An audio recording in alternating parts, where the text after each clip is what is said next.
Hello and welcome to Straight Talk. I'm Ayşe Süberker. Turkey and Iran, two neighbors who share many overlapping interests, are now facing a serious test.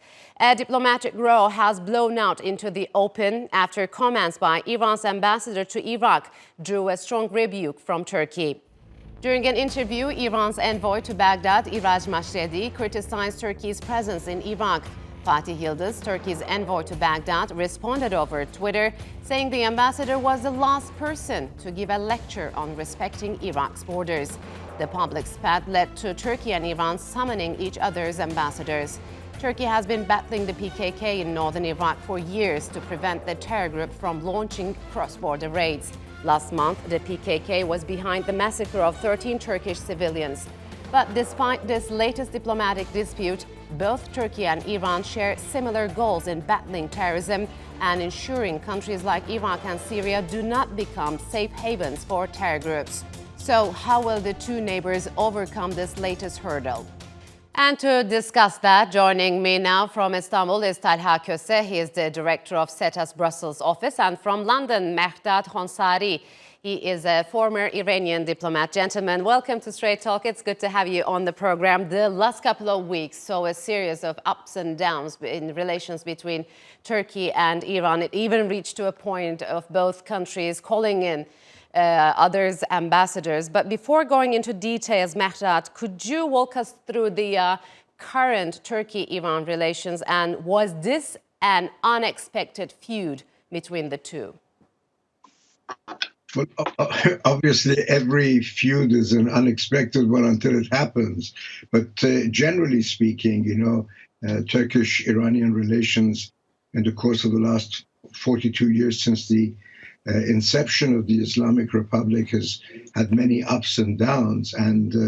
But irrespective of all the ups and downs and unexpected feuds that have taken place over the years, the general direction has been one of trying to work together and trying to paper over the cracks that have existed. And this recent feud, obviously, something that went perhaps beyond, over and above the kind of reactions that the Iranians were expecting. But I think that the Iranian foreign minister and the establishment within Iran have been cautious in trying not to let this get out of hand, and have acted to sort of,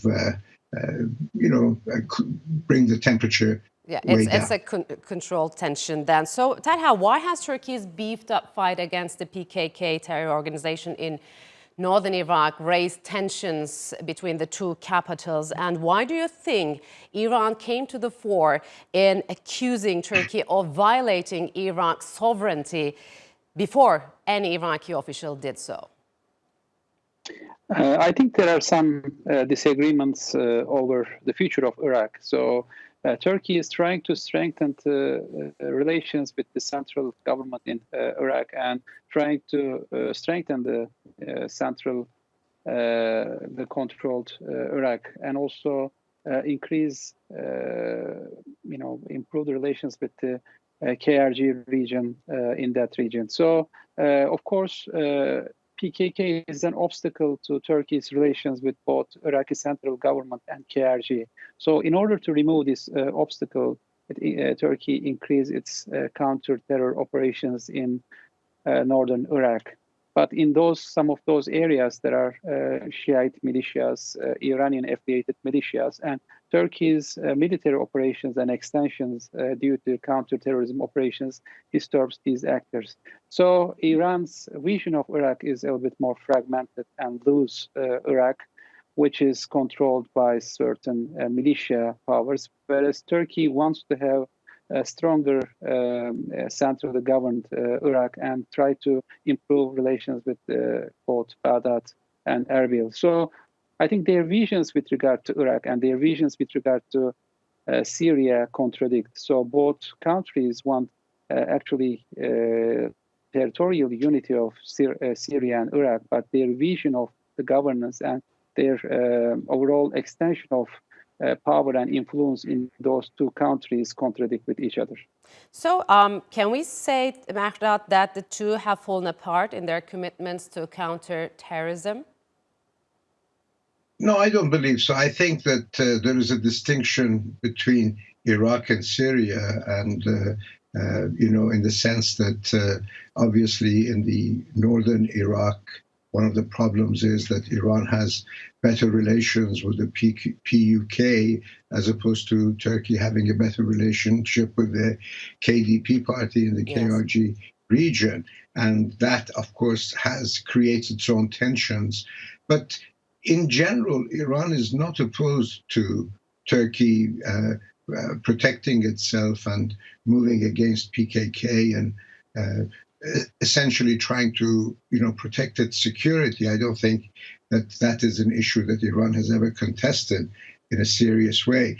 The incident, when the Iranian ambassador in Baghdad makes a statement, is probably due more to the kind of local pressures on him by Iraqi authorities, because whilst Iran does have the militias in Iraq, Iran also claims that it wants a strong central government, and that these militias are associated with and connected with the Iraqi government as time has proceeded. Yes. But the situation in Syria is a completely different one, in the sense that Iran has consistently supported the government of Assad, whereas Turkey has changed its position, and floundered around that. Yeah, but we all know that Turkey wants to drive PKK out of Sinjar region to sever their links to Syria, because we know that some Iranian militias use the area to cross into Syria. So why is Iran adamantly opposing a possible Turkish military operation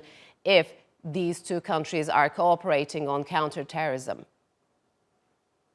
I honestly don't know the reason why, if Iran is seriously opposing that, because I think that when it comes to the Kurdish issue, this is a problem which Iran and Turkey share, in the type of concerns that both governments have. And Iran is, you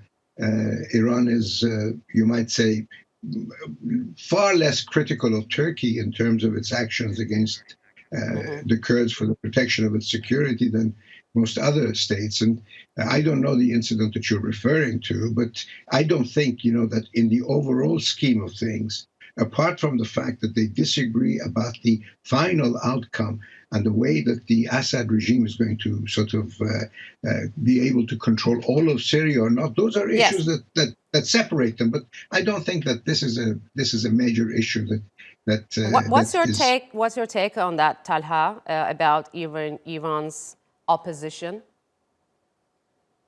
I think there is a shift of control in the PKK. So PKK used to be at Kandil. They used to be very strong at the Kandil, but in the recent years, they are moving towards Syria, and also Sinjar is an important passing way. So if PKK is out of Kandil, then Iranian influence over the PKK will be weakened, and probably the organization will be more controlled by the American forces through the YPG. So I think Iran wants to at least keep Kandil so that their influence. We know that they have some ties. They have some, although they don't support, but at least they have some influence on the organization. So if PKK moves complete to Sinjar and also northern Syria, I think the Iranian influence will be reduced. So there's also distinction within Iran. I think the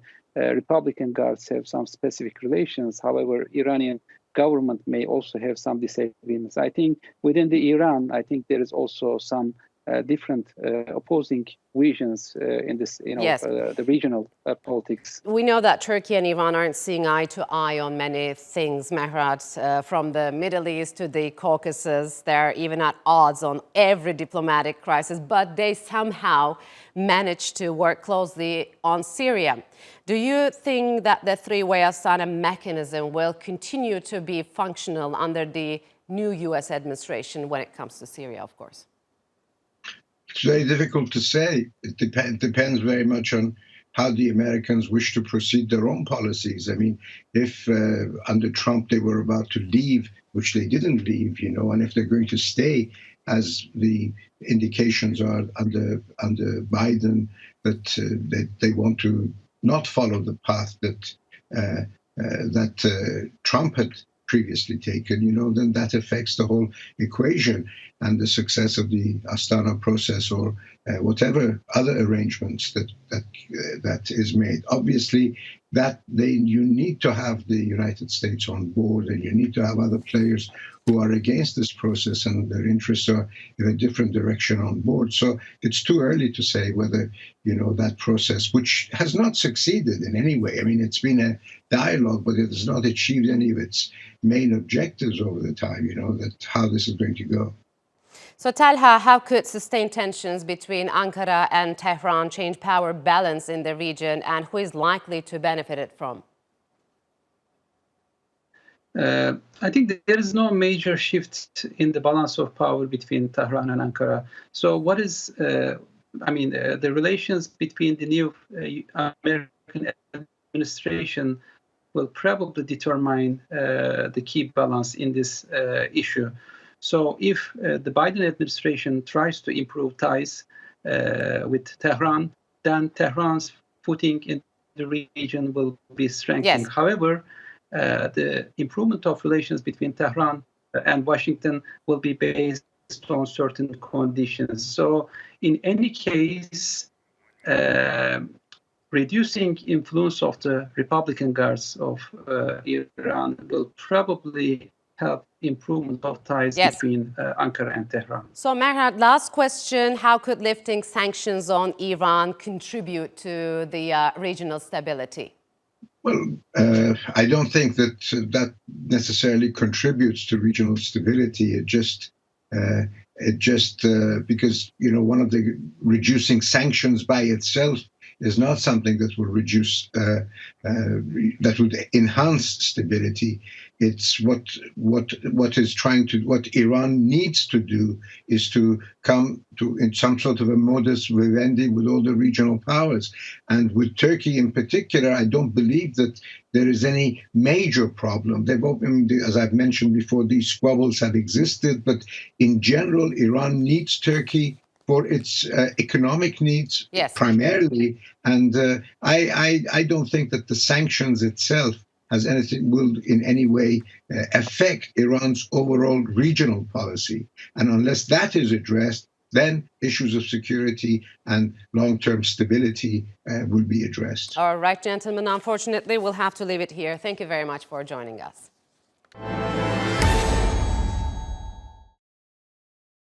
After several months of strict lockdowns and curfews, some businesses across Turkey are partially reopening. Restaurants and cafes in lower-risk areas will be allowed to welcome back diners, but with tight restrictions in place to prevent overcrowding and further infections. Customers will have to provide valid HES codes that will allow for quick and easy contact tracing. Venues will also be restricted to a 50% capacity. And parents can breathe a sigh of relief as students started returning to the classroom following months of online learning. Turkey's normalization plan is currently being rolled out in certain areas according to risk factors. It rolls back the strict measures put in place late last year as coronavirus cases soared with the onset of winter. The country's vaccination drive is also picking up pace, with more than 7 million having received their first dose. But as worries grow over new variants, it isn't clear if these normalization measures will continue indefinitely. So is the country's hospitality and tourism industry also ready to face such challenges? And to answer that, joining me is Sedat Aybar. He is an economics and finance professor at Istanbul Aydin University, and also from Istanbul, Sinan Koseoglu, who is the multi-property general manager of JW Mariott and Sheraton here in Turkey. Gentlemen, welcome to Straight Talk. It's good to have you on the program.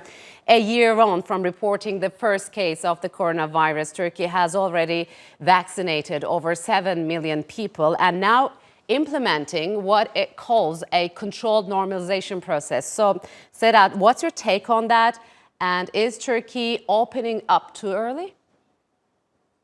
I don't think so. We are going through such a amazing period, actually, with COVID-19. And some measures ought to be taken. And these are necessary measures in order to normalize the process. And these recently issued guidelines to counter COVID-19 are based on risk groups. So basically, there are these 4 different risk groups: low, medium, high, and very high risk groups. And these are going to be determined by the governors of 81 provinces. So basically, when we look at deeper into the guidelines and rules and regulations passed, they are also bringing about certain amount of economic results. So therefore, this normalization is containing, it goes hand in hand with containing COVID-19. It's why it's spread, particularly with successful implementation of vaccination, and also people complying with certain measures that has been passed in the near past. So therefore, that kind of normalization is a necessary step. Okay. And that necessary step is taken by carefully measuring economic consequences of the development. All right. So Sinan, is Turkey's tourism sector ready? And what would it do differently than last year to draw more tourists? Well, I can tell definitely Turkish tourism, the players are ready, sector is ready, because the last year it came sudden. If you recall, the last year, the importance of the tourism for the Turkey, it is big, yes. And the last year, in a sudden, this pandemic, we found ourselves in the pandemic. So that's why we had a huge experience last year, and this year with those implementations and the precautions last year, what we got, definitely it will help, and we are ready. Yeah, so the pandemic slashed Turkey's tourism revenues by 2/3 last year, Sedat. How has this impacted the country's economy in general? You know, that has been in several waves, actually. We have witnessed the COVID-19 relatively late when you compare to other places in the world. It was in March 11, first time we've come to realize this. And from that on, immediate response helped containing some of the negative impacts that COVID-19 would create in the sphere of economy. And you know, different kinds of policy applications were implemented. Now, what we see at the end, in the 4th quarter of 2020, is 5.9% of economic growth, mainly contributed by industrial production. Of course, services sector has shrunk, and tourism is one of those. But within services sector, the experience has been various. Because when you get financial sector, it contributed to overall economic growth of 1.8% in 2020 by growing above 21%. So basically, you know, Turkey's response to COVID-19 and its economic measures and economic consequences has varied through this period. But fortunately, Turkey closed 2020 with a positive growth. That was the economic impact on... How did Turkey manage to grow by 1.8% when many other economies shrank? You know, the main thing has been the implementation of these monetary and fiscal policies in a sequential manner. Initially, in order to provide some smooth operation for the corporate sector, there has been a expansion in the monetary base. Basically, credit markets has become deeper, and that contributed to the corporate sector. But as soon as corporate sector was relaxed, then some measures were taken on the fiscal front in order to support the demand side of the economy. Yes. So, for instance, supporting the supporting the working population by supplementing their incomes has been an important contributor to the outcome of this 1.8% positive economic growth. So Sinan, could you talk to us about the reservation figures, from which countries you're expecting the most tourists to come from? Basically, the last year we saw a lot CIS countries, which is the Russia and Turkish republics, and the GCC, which is the Arabic Gulf countries, and we expect that in 2021, and still we having as well, same countries, because as you see that from the US, normally the things are not getting the perfect, and similarly for the Europe as well. Yes. So that's why the bigger demand is from the CIS countries, I can say, and Arabic Gulf countries. But what happens if we see, like some European countries, a dramatic rise in the number of cases? Do you have any backup plans for that? Yeah, because normally as you see that we have got as well, there is as well demand from the Asia, because they are recovering faster than the other part of the world. So we see that probably the Asia will be in the game as well. So that's why the backup plans always we have. With that. So Sedat, experts warn of potential surge as cities loosen restrictions. What happens if Turkey locks down again? I don't want to think about that scenario, actually, because it seems like we had enough with this COVID-19 and the restrictions it brought about, like many other people around the globe. If that happens, I think it'll depend on how vaccination process is being implemented successfully. And if lockdown comes about, then unfortunately there will be some choices, some hard choices will be taken and will be implemented. But I am more optimistic on that front, because I see that from May, June onwards, we are going to see much more normalization and going back to normal functioning of the economic units, particularly with small and medium-sized enterprises contributing to employment. They will be back into business as usual. And more importantly, tourism, which is one of the important sectors that earn foreign exchange for Turkey, is going to be much more normalized during summer term. Yes. Therefore, I don't want to imagine that negative scenario, but I'd like to think more positively about not only Turkey's future economic functioning, but also for the globe as a whole. Sure. So Sinan, what would it take for Turkey to reach the pre-2020 tourism rates, and what kind of challenges lie ahead? Because we know that old competitors like Greece and Spain are now joining the league once again. Yes. And if I can give some, brief on the tourism industry of the Turkey. If you recall, 2019, the Turkey's tourism revenue rose to an all-time high, hitting $34.5 billion with the total 45 million visitors. And then what happened? The sector shrunk by approximately 65% in 2020, as the tourist numbers plummeted due to the pandemic. And the Turkish tourism revenues account up to 12% of the Turkish economy. It's a big responsibility kind of in the entire Turkish economy.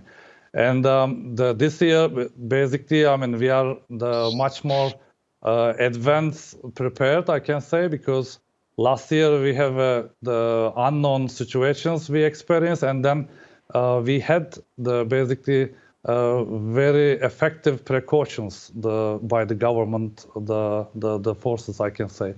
And one of them, I can say, the Safe Tourism Program, for example.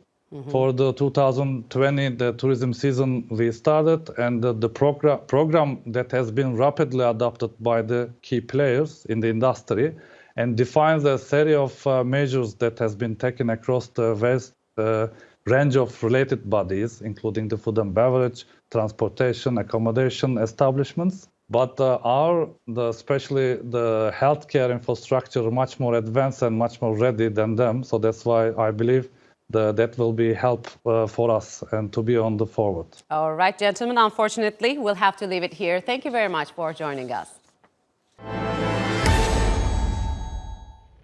And that's all for this edition of Straight Talk with me, Ayşe Süberker. If you've got any comments, follow us and tweet us at Straight Talk TRT.